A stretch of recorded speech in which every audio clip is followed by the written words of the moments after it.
Am I the a-hole for not wanting my husband to have access to my inheritance? My mother passed away last year. The entire process is about to come to an end in just a few weeks. And for the past 6 months, my husband has been looking at a multitude of things that on a regular day we definitely can't afford. He'd have to use credit or save up for weeks or months. A person can wish for stuff or want to work towards a treat for themselves, but he hasn't made an effort to save up for these expensive purchases. Instead, he's been asking for updates on the legal process and asking how much longer it's going to take. He's even asked me several times about an estimated amount. I've given him very little to no information because at this time, things can still drastically change, with a creditor popping up and saying that money is owed or whatnot. He's not the most responsible person with money. I've managed the finances full-time for the past 3 years straight. He used to manage our finances, but he has a history of sabotaging our financial goals and blowing our budgets. My intention is to use half of my inheritance to move our family into a house, then save 40% to help my children in the future, like graduations, college, trips, their first cars, etc., and have a small emergency fund, something we couldn't do before because my husband kept giving money to his side of the family to help them with bills, groceries, legal troubles, etc., draining our accounts and leading our family to homelessness 3 separate times. I understand that if it's family, you have to try and help somehow. But letting your 3 children and wife become homeless because an adult family member couldn't be responsible enough to pay their own bills or got into legal trouble is a hard thing for me to fully understand. I really don't want to wake up one day and find out that every cent has been spent behind my back. I'd like to open an account in my name and follow through with the plan I mentioned above. He has made it clear that he intends to buy a new vehicle, tech, game system, and other items just for him, not our children, or to improve our family's future. When I talk about investing or saving, he says that life is too short for that. I told him that it wasn't about us, it was about our children. And his response was that when our children become adults, they should work for what they want. That statement seems backwards considering his actions of late. I know for sure that if his parents pass, we will have to pay off their debts and cover all of the unknown costs out of pocket. Financially speaking, started my marriage with my husband completely debt-free, and I have worked for years to finally get him to be debt-free as well. But over the past 10 years, he's paid off his parents' credit card and IRS debts. They live paycheck to paycheck and think saving money is pointless. I'm not sure if I'm making the right choice, but I really just want my children to have the same happy and stress-free childhood I had. Am I the a-hole? Now for the top comments. Not the a-hole. Inheritance isn't marital property, but you need to be straight up with him and tell him he isn't going to have access to it. You're gonna have to have enough spine to put your foot down. If he doesn't like it, let him leave, because it doesn't sound like he's contributing anything. This. I would also add that you should look at a financial planner/advisor to ask questions and explain the situation so you could get clear advice from a professional. But seriously, be upfront and direct that your inheritance isn't his spending money. Don't tell him when exactly you're getting the money or how much you're getting. And listen to all the other comments about keeping the account/place with the inheritance money separate with no way for him to access stuff. He is so bad with money that it has led to you and your children being homeless 3 times, and once is too much. And if he argues or complains, don't hesitate to bring this up. Some people might say not to bring up the past, but this is related to your current dilemma and just hits home how incompetent he is with finances and how he absolutely cannot be trusted with them.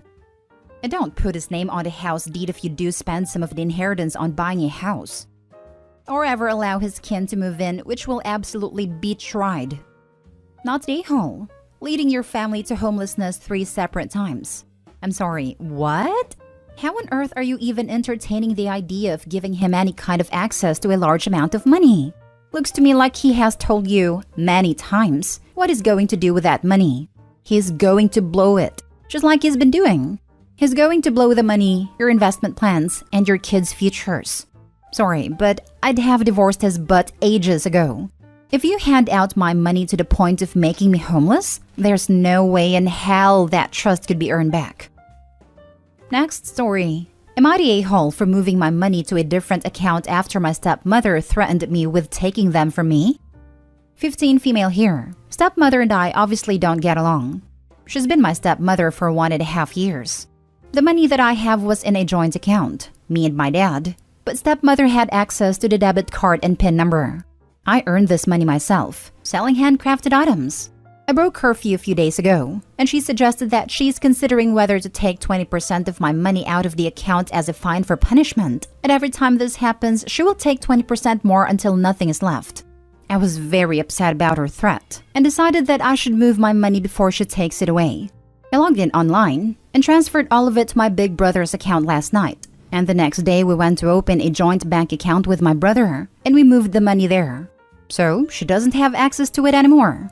So, upon learning what happened, my dad and stepmom are furious at me and my brother. Stepmom is focused on the fact that I've taken away her means of punishment, and my dad is upset that I didn't trust him enough to protect my money. He insists he wouldn't have allowed it. Stepmom has banned me from seeing my brother, which is meaningless as I don't accept her authority to do this, and my dad says he's hurt that I don't trust him, and as a result, he doesn't trust me anymore. Am I the a-hole for moving the money? Honestly, I completely agree with your actions here. Your stepmother threatened to steal your money from you, so you moved to protect it first. As to why you didn't trust your dad, well, why did she have access to the debit card and PIN for an account that wasn't hers? Not the a-hole. This is so important. Your dad broke your trust first by giving your stepmother access to the debit card and PIN. You didn't break trust. You prevented threatening theft. You literally moved your money out of the bank after the bank robbers told you they were going to go steal it. Not the a-hole. Your stepmom has wildly overstepped. And good on you for having the foresight to take preventive measures to protect your hard-earned money. Where was your dad when she first brought this up? Did he defend you? Especially since he disagrees with your stepmom, his issue should be with her for crossing the line, not with you for being smart about your money. He didn't defend me because he says I was wrong to break curfew, but he insists he wouldn't have allowed her to take my money. Then he should have spoken up when she made a threat and talked about an appropriate punishment for breaking curfew. Not the a-hole. It's her money. Maybe you'd trust your father more if he stepped up as a parent and told his wife that disciplining you for things like breaking curfew are his job, not hers. Exactly. Dad does not have Opie's back. What repercussions did she get for threatening Opie? Nothing. Next story. Am I the a-hole for refusing to cover his portion of rent after he made a stupid purchase that was over his budget? I won't say the item he bought for confidential issues alone, and details will be changed to a hypothetical standpoint. We are both in our 30s, married for a long time. We split bills 50-50. He is super materialistic when it comes to a certain hobby. Think cars or expensive hobby like that. Well, he went out last week and dropped close to $600 on one single item, which meant he is now over budget by $300 and doesn't have his portion of rent covered.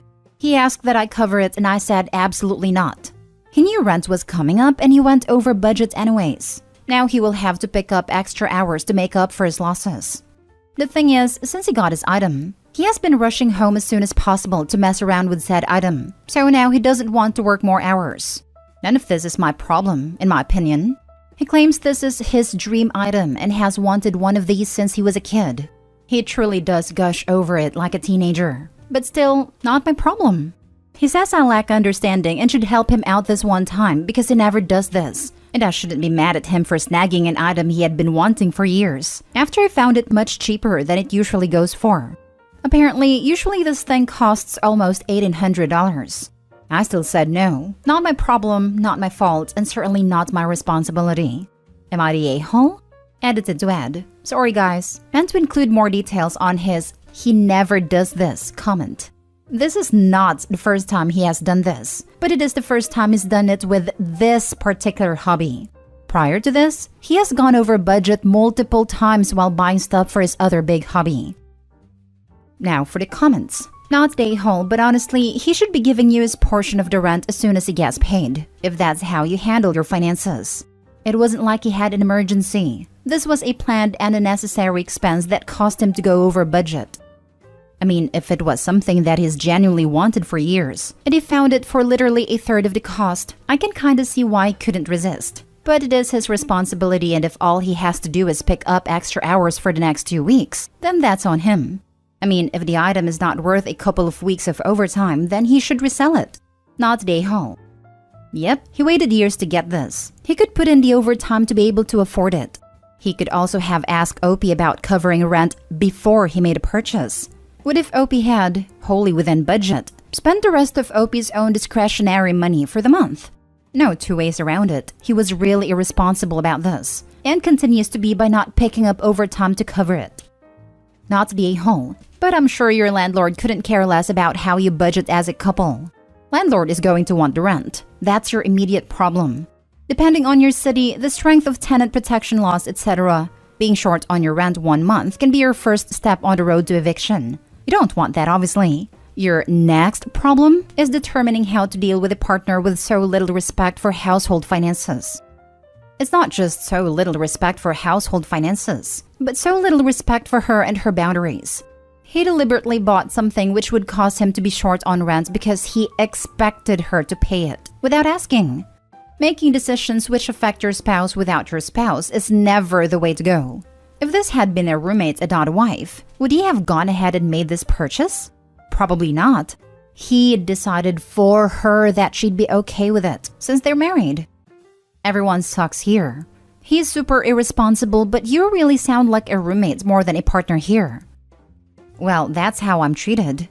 I ask for a date night and he can't even be bothered because he wants to play with his toys, but fully expects me to jump in and cover expenses when he overdoes it. I am a roommate that he is financially dependent on when he makes stupid choices, but I've tried to be more than that, multiple times. He doesn't even kiss me anymore. What are you getting out of this relationship other than a headache and debt? I'm sure isn't half the rent. Last story. Am I the a-hole for turning my friend's daughter against her family?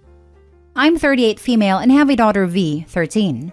I have a close friend, Charlie, who has a daughter Amanda, also 13, with his wife Olivia. I've known Charlie for nearly 20 years, since before he was with Olivia, and while she and I have never been close, I thought we had a deep abiding respect and warmth for one another. Our kids are very close, and Charlie and his family often visit us at our homes, and when we're near where they live, we see them. At the beginning of the summer, Charlie, Olivia, and Amanda, along with their other 2 sons, came to stay with my family. They were there for 2 weeks, but when it was time to go, both V and Amanda pleaded for Amanda to be allowed to extend her stay. My husband and I were fine with this, as was Charlie, but Olivia wasn't keen. Eventually, she was convinced by Charlie, and Amanda stayed with us until about a week before school started again. Since then, Charlie has mentioned a couple of times that Amanda has asked for different kinds of food that she tried while with us, and that she's asked for a couple of expensive items. She even asked if she could try horse riding, and Charlie has joked several times about me corrupting her, but it was definitely a joke. Then 2 days ago, I received several walls of text from Olivia. She said that since staying with us, Amanda has become divorced from reality. Olivia says Amanda now wants things they can't afford, will not help around the house, and complains about everything, from their cars to her clothes. She said that I must have spoiled Amanda by giving her expensive gifts and encouraged a superficial lifestyle. I bought her one designer item as a souvenir on a day trip we took, as I was getting one for V and it seemed unfair for Amanda to get nothing. She also said Amanda has asked to join a gym and be taken to a dermatologist and accused me of making Amanda insecure, which I absolutely did not. V has seen a dermatologist and probably mentioned it to Amanda, but I doubt it was a nasty way.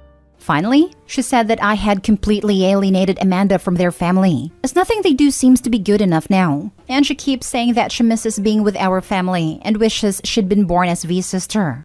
Apparently, Amanda said she wants to come back to ours for her school's half-term break, and that I invited her, which I did in passing, if it was okay with her parents.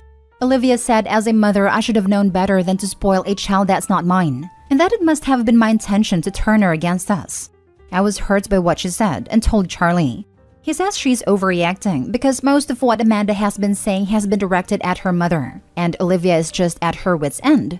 He said he'll talk to her and that I shouldn't worry, but I'm beginning to wonder if I've done something wrong. A friend of mine said she understands why Olivia would feel slighted, but even if she overreacted, am I the a-hole? All of Amanda's new behaviors honestly sound like her just being a teenager. More than likely, it has nothing to do with her extended stay with your family. It sounds to me like Olivia is frustrated and needs someone to blame, not the a-hole. That's my take. 13-year-olds are going through some phase. I don't think you're an a-hole for treating your child's friend during vacation, but I was hurt by what she said and told Charlie. He says she's overreacting because most of what Amanda has been saying has been directed at her mother, and Olivia's just at her wit's end. It's very easy for the father who isn't receiving any of the negative backlash to say that the one who does is overreacting. Of course, he doesn't think it's an issue when he's not the one having to deal with it. And now he's off putting even more pressure on Olivia, that she's doing everything wrong, and her family's now ganging up on her even more after talking to you. It's not going to play in your favor, even if you did nothing wrong. Instead, tell Charlie to be more supportive of his wife and step up and say no to his daughter's requests on his own without being asked by his wife to pitch in, so Olivia doesn't have to be the evil parent all the time. And try to ask Olivia out for lunch or coffee so you can talk about this and apologize for inviting her daughter for an extended stay during school without even checking with them first. That was an overstep on your part. But even so, no a-holes here except maybe Charlie for blaming his wife for being overwhelmed with being a single parent to their daughter. And maybe Olivia if she keeps blaming you instead of wanting to work this out. I think this is a great answer. Opie doesn't have to be an official a-hole to be able to put herself in Olivia's shoes and have some compassion for the sticky position she's in. Her 13-year-old just had a cushy summer and is now being a 13-year-old about it. Olivia may have seen this coming and hoped to avoid it, but was overruled by her husband and daughter's pushiness about it. She may be unfairly taking it out on Opie, but maybe she just needs to feel like she has an ally.